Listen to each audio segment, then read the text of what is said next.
tarde, boa noite. Não importa qual horário que você está assistindo essa aula, seja muito bem-vindo. Hoje nós vamos falar sobre a formação do Estado hebraico, tá?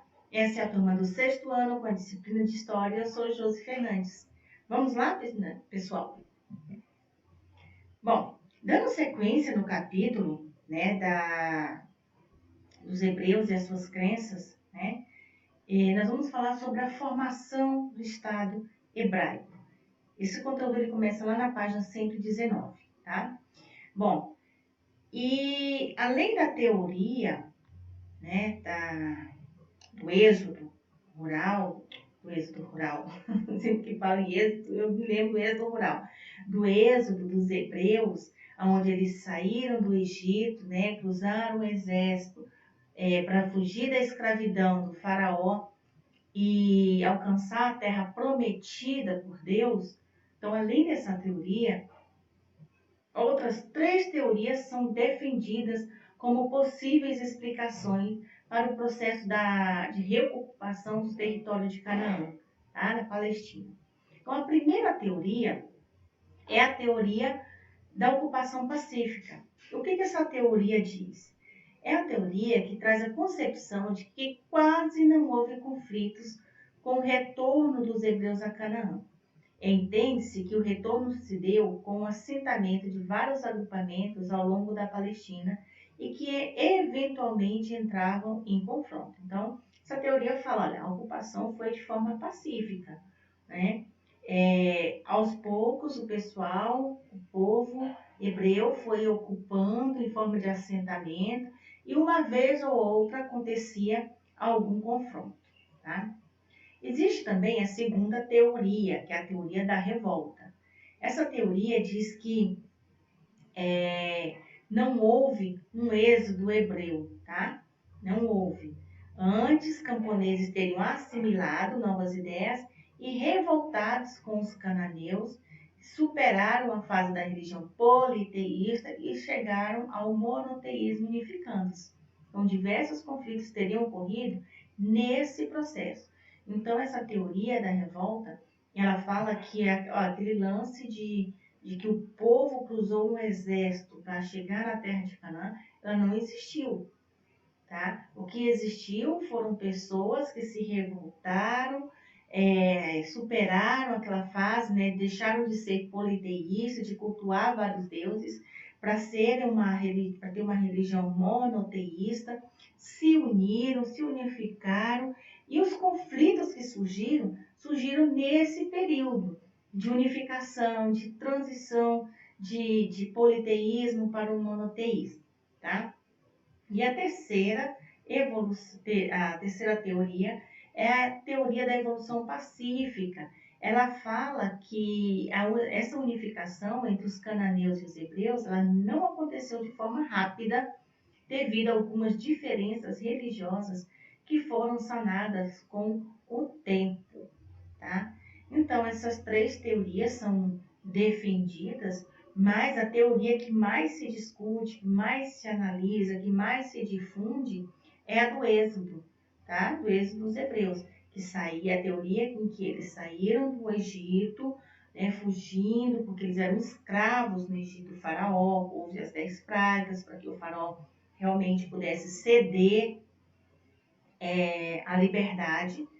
De fato, o faraó cedeu essa liberdade, mas depois se arrependeu e no meio do caminho começou a perseguir esses hebreus que se depararam com uma barreira e durante todo esse processo de êxodo, eles estavam protegidos por Deus, com uma coluna de nuvem, depois à noite uma coluna de fogo. Então essa coluna que formava uma sombra no exército trazia benefícios para eles como proteção, porque eles estavam atravessando o deserto escaldante. Ao mesmo tempo, à noite, se transformava numa labareda de fogo que trazia tanto iluminação quanto aquecimento no deserto, uma vez que as temperaturas variam muito no deserto, até atravessarem o Mar Vermelho em direção a Canaã.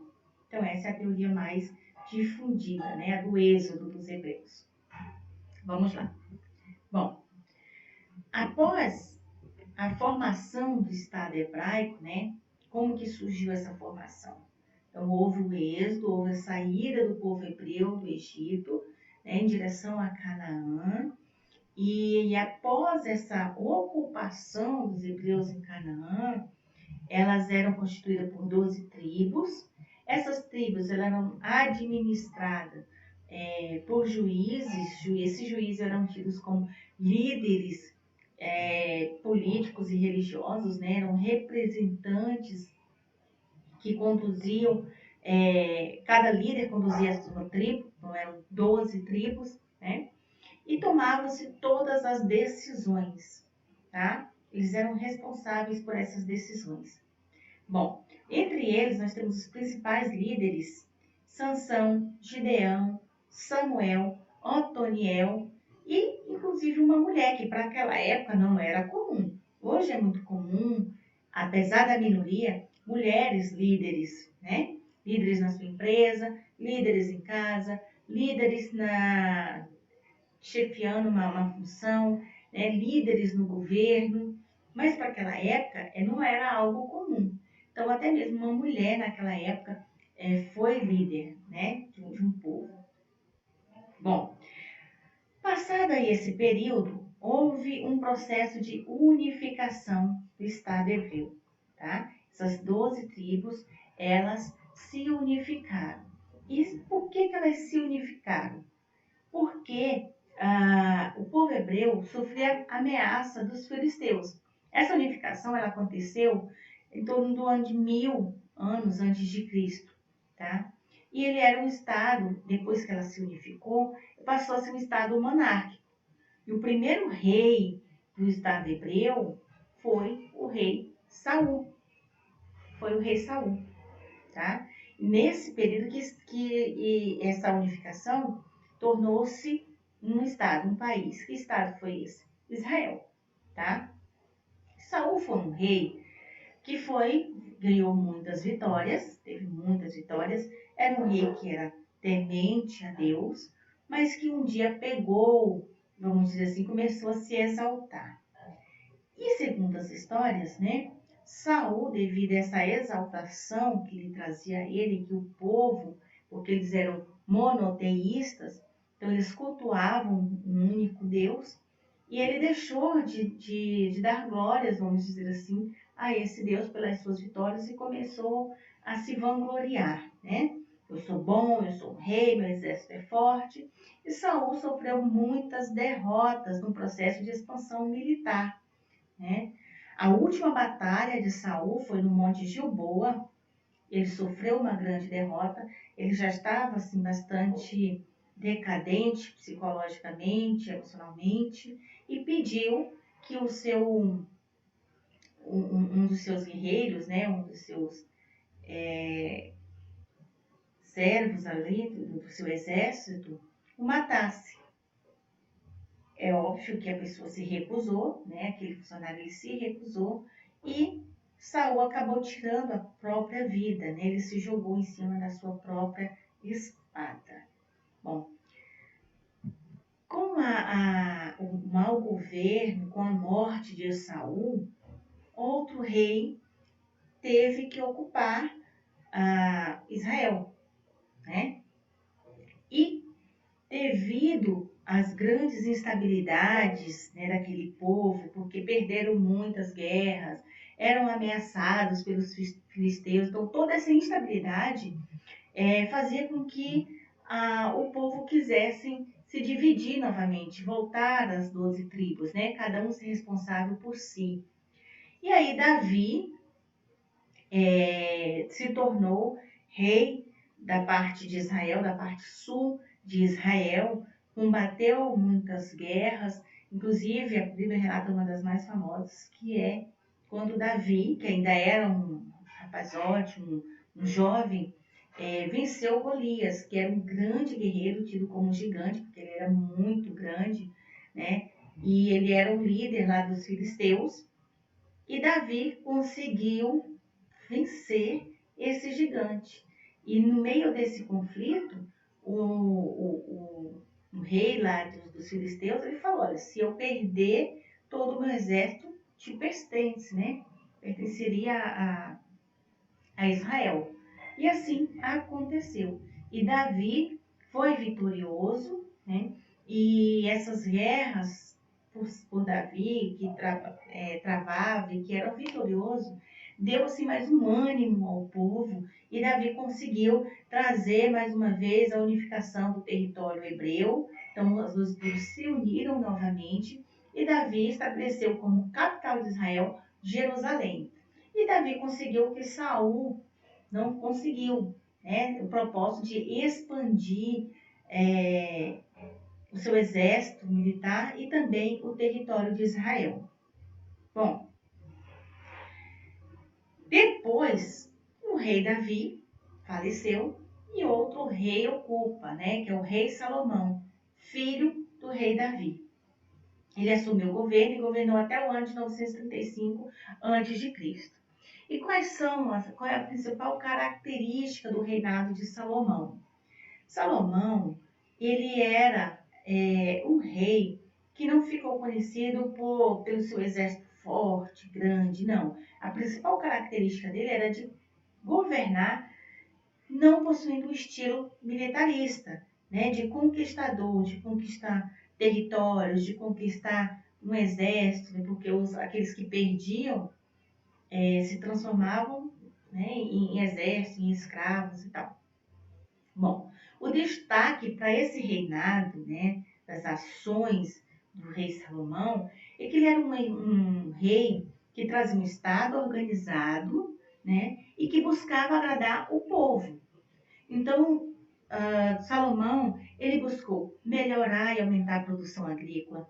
Ele trazia, com essas produções, o excedente, ele desenvolveu o comércio, né, de Israel e começou a promover construções de obras públicas. Então, ele tinha grandes investimentos para o povo. Mas, ao mesmo tempo, esses mesmos benefícios começaram a enfraquecer o reinado de Salomão, né? O alto custo dessas construções e das manutenções começaram a trazer prejuízos financeiros. Os funcionários eram forçados, né, a trabalhar em essas construções, nessas manutenções dessas construções de obras públicas. E tudo isso trouxe uma grande insatisfação da comunidade, da população sobre o reinado de Salomão, tá? Então, com essa insatisfação, instalou-se, né, uma grande crise política e que veio com bastante força, veio mais forte ainda de todas as crises políticas que poderiam ter surgido no meio de Israel, essa foi a mais forte, né? E com a morte do rei Salomão, que aconteceu em 1935, começa a travar aí uma divisão de Israel, né? E a decadência dela, que aconteceu no ano de 935 a.C., ou seja, com a morte do rei Salomão, e foi até o ano de 63 a.C., então um longo período. Então, com a morte do Salomão, né, do rei Salomão, essa crise ela foi agravada, né, pelos pretendentes ao reinado, assumiram esse reinado, Jeroboão e Roboão, que eram os filhos do rei Salomão. Então, dessa forma, o reinado de Israel se dividiu, formando o reino de Israel, que era constituído por 10 tribos com capital em Samaria e governado por Jeroboão. E o reinado de Judá, que era composto por 2 tribos, né? Eram 12 tribos, 10 ficou com o reino de Israel e as outras 2 com o reino de Judá, em que a capital era Jerusalém, tá? Era Jerusalém. Bom, e governado por Roboão. Então, vocês podem observar aqui no mapa que de laranjada aqui, nós temos as tribos de Israel. Então, as 10 tribos ficaram localizadas geograficamente nessa região, enquanto que o reino de Judá, né, ficou mantido nessa área aqui mais extensa, tá? De amarelo. Então, é o território mantido como tributários pelo rei Davi e perdidos por Salomão, tá? Bom, essa divisão que trouxe mais problemas, né? Problemas por quê? Com a divisão, eles se tornaram povos mais frágeis e ficaram muito mais suscetíveis às invasões. E enfraquecidos, era muito mais fácil que os outros povos, que os filisteus, invadissem e acabassem vencendo essa disputa, né? E em contrapartida também, outra questão que se agravou é que os dois reinos, mesmo separados, eles não viviam em paz. Então, os conflitos entre o reino de Judá e o de Israel eram muito intensos. Bom, então o que aconteceu a partir dessa divisão desses dois reinos? Né? Com esse enfraquecimento dos reinos, eles ficaram fragilizados, seu exército ficou fragilizado. E o que aconteceu? Em 721 a.C., os sírios invadiram e dominaram o reino de Israel, que foi totalmente destruído. O reino de Judá resistiu a essa invasão. Mas em 596 a.C., Judá foi vencido pelos babilônios, né? É o que eles chamaram de cativeiro da Babilônia. E ficaram lá por um bom tempo, né? Os persas invadiram os babilônicos, tá? Os babilônios, e derrotaram. E acabaram por libertarem os judeus. Porque os persas, eles tinham uma forma diferente. Eles davam uma certa liberdade àqueles que eram derrotados, escravizados. Então, por isso, a liberdade dos judeus, tá? Pelos persas. Bom, mas tempos difíceis ainda permaneceram, tá? Para os judeus. Não foi fácil, não. Então, com essas dificuldades, o que acontece? No ano de 332 a.C., os judeus sofrem nova invasão pelos macedônios, né? O rei Alexandre o Grande invade os judeus e começa novamente aí mais uma perseguição. No ano de 63 a.C., os romanos perseguem os judeus, né? E no ano 70 depois de Cristo, no ano 70, um período bem longo, os judeus começam uma fuga, né, em função da dominação romana e começam a migrar pelo mundo. Os romanos entram novamente com o processo de dominação e os judeus começam a se espalhar pelo mundo num processo chamado de diáspora. É o êxodo judeu, né? Um outro êxodo judeu que eles começam a migrar, se espalhar pelo mundo para fugir da dominação romana. Beleza? É isso aí, ó. Show! Vocês arrasaram. Opa! Atenção! O que tem aqui para nós estarmos atentos? Atividade da página 123 e 124. Vamos lá, não perde tempo não. Dá uma descansada, depois você vai lá na página 123 e 124 e faz a sua atividade lá, tá bom? Então, ó, beijo para vocês e até a nossa próxima aula com a correção da atividade, tá bom? Até mais!